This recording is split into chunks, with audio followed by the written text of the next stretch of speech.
शाळेच्या ठिकाणी शाळा महानगरपालिकेच्या भालेकर हायस्कूलचं पाडकाम करून त्या ठिकाणी विश्रामगृहाचं काम करण्याचं महानगरपालिकेने हाती घेतलेलं होतं. परंतु मी 8 दिवसांपूर्वी महानगरपालिकेच्या आयुक्तांची चर्चा केली.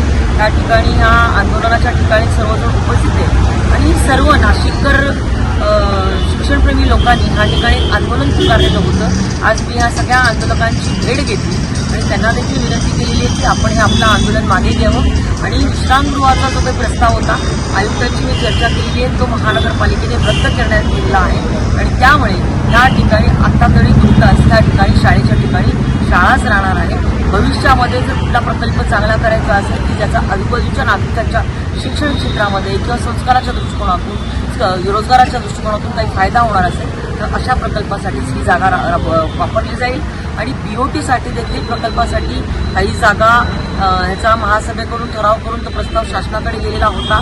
मी राज्याच्या मुख्यमंत्र्यांना देखील पत्र देऊन ह्या सगळ्या जागा ज्याच्यावरती BOT तत्वावरती डेव्हलपमेंट करण्यात येणार होतं आरक्षित जागांवरती ते देखील मी मुख्यमंत्र्यांना विनंती केलेली आहे.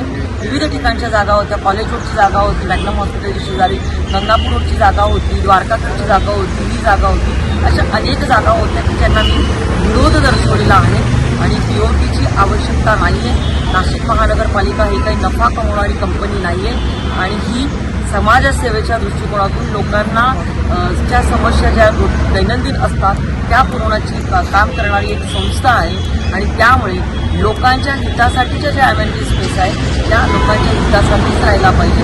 भविष्यामध्ये त्याच्यावर जेव्हा काही उपयोग लागेल वापर आवश्यक असेल त्या पद्धतीने लोकनियुक्त लोकप्रतिनिधी त्याचा योग्य आणि त्यानंतर तो केला आणि तुर्तास त्यामुळे सदरच्या BOTच्या प्रस्तावाला देखील स्थगिती मिळाली आणि मी या सगळ्याच आंदोलकांना विनंती केली.